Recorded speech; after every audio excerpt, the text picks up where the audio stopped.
Monique, bonjour. Bonjour. Alors, tu as écrit un livre sur les plantes qui s'appelle Les plantes médicinales, un passé de sorcière, un avenir de soignante. Est-ce que déjà tu peux nous faire voir le livre et nous expliquer pourquoi ce titre?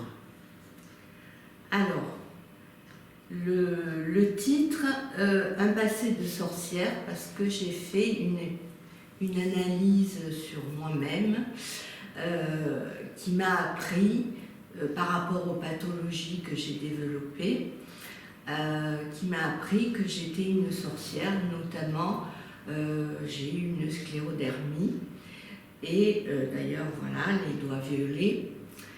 Et donc dans ce passé, la sorcière, on lui a coupé les doigts. Donc voilà le titre, et un avenir de soignante parce que professionnellement je suis infirmière. D'accord. Et est-ce qu'il y a longtemps que tu sais que tu es une sorcière, déjà?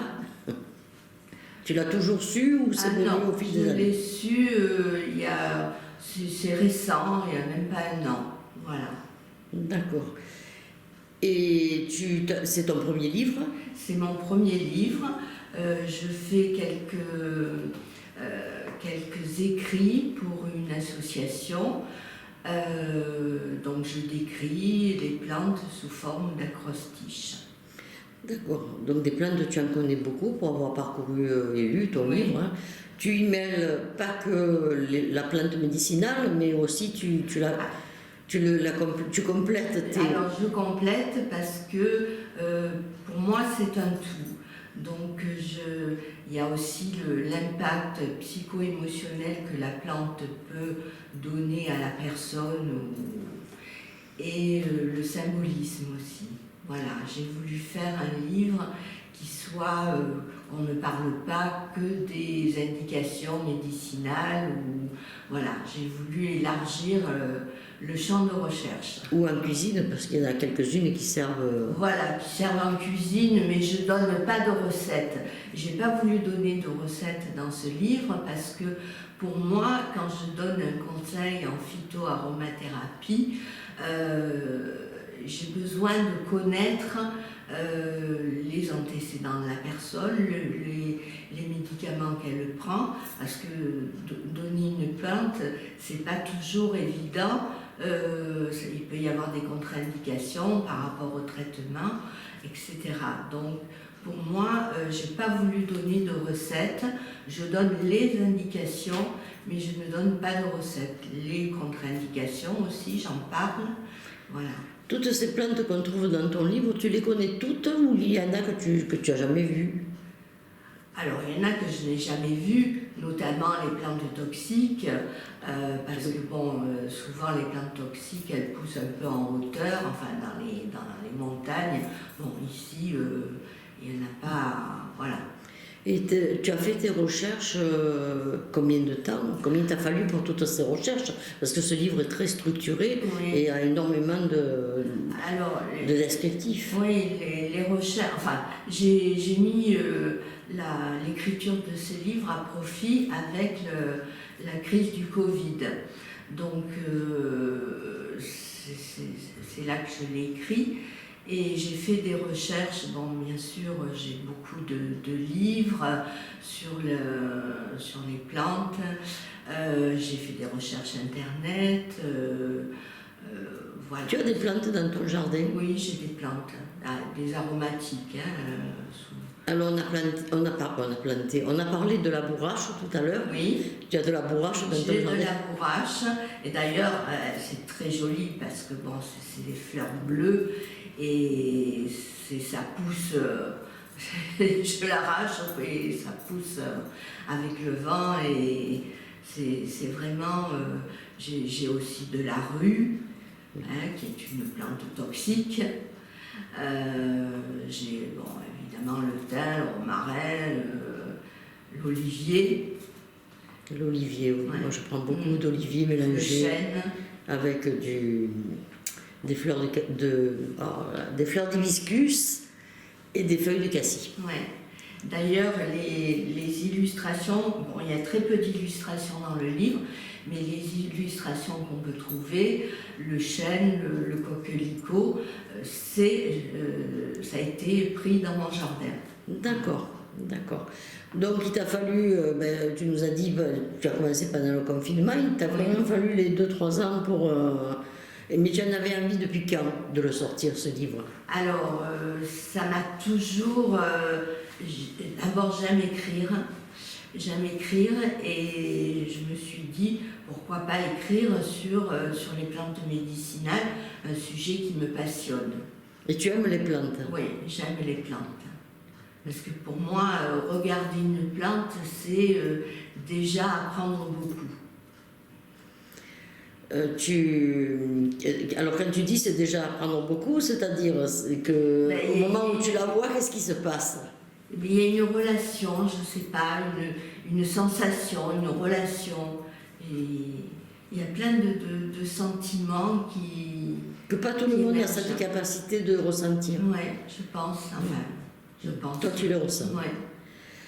Nous allons être amenés à te rencontrer donc, le 14 décembre à la torréfaction La Cigale à 10h, où tu auras tes livres et où tu viendras, où le public viendra à ta rencontre pour discuter avec toi. Hein.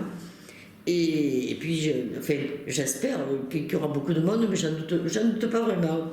À vrai dire, j'en doute pas vraiment. Donc, je vais quand même le rappeler encore une fois, ça sera le 14 décembre, c'est un mercredi matin à 10h, à la torréfaction La Cigale, 5 rue République, à la Seine-sur-Mer.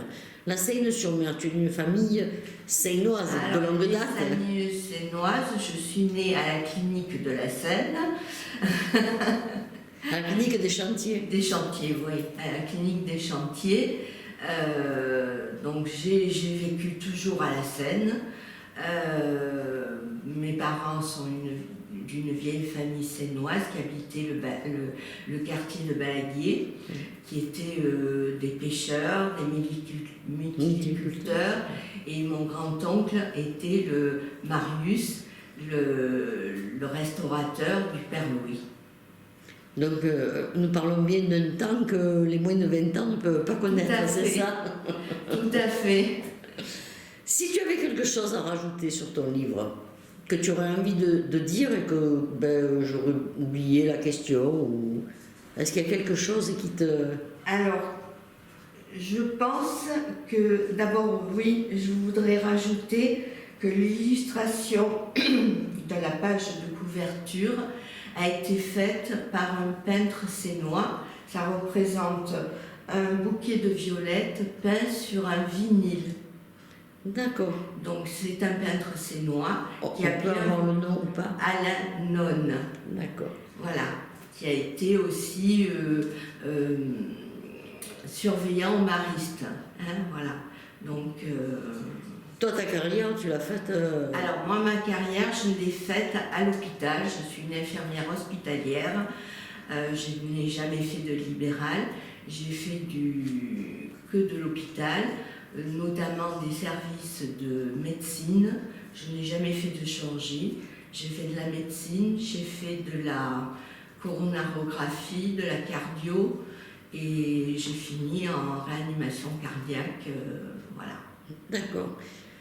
Et peut-être y aura-t-il un deuxième livre qui va suivre? Tu veux nous en parler ou pas encore? Alors, j'ai plusieurs idées, peut-être avec l'art, en complément avec mon fils qui est historien d'art. Donc lui, il s'occuperait de la partie histoire de l'art et moi, de la plante.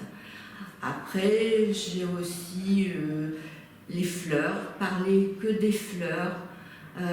J'ai plusieurs idées, bon, c'est pas encore bien arrêté, mais j'aimerais bien parce que écrire, c'est quelque chose qui me plaît beaucoup.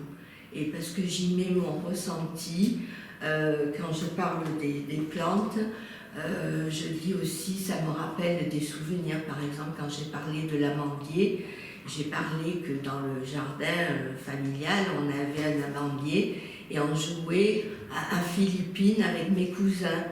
Voilà.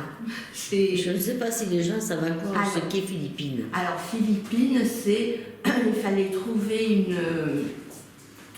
une amende double. Et le lendemain matin, quand on se rencontrait, celui qui gagnait, c'est celui qui disait le premier « Bonjour Philippines ». Voilà. Ça fait partie de nos traditions provençales, tout ça. Voilà aussi, oui. Donc, quelque chose à rajouter ou pas pour donner envie de lire ton livre? Je sais qu'on est mauvais. On est mauvais quand ça nous concerne, nous. On est mauvais vendeurs. Alors, bon, il n'y a pas que ceux qui s'intéressent bien sûr à la phytothérapie. Ils y trouveront tous les aspects botaniques, les indications, mais il y a aussi ce côté d'impact psycho-émotionnel, de symbolisme, les vieux remèdes, dans quels vieux remèdes on trouvait par exemple l'eau d'arquebuse, les vieux remèdes, et aussi je donne quelques citations d'écrivains. Voilà, c'est un vaste... Et bien pour la suite, nous donnons rendez-vous aux gens donc mercredi 14 décembre à la Cigale.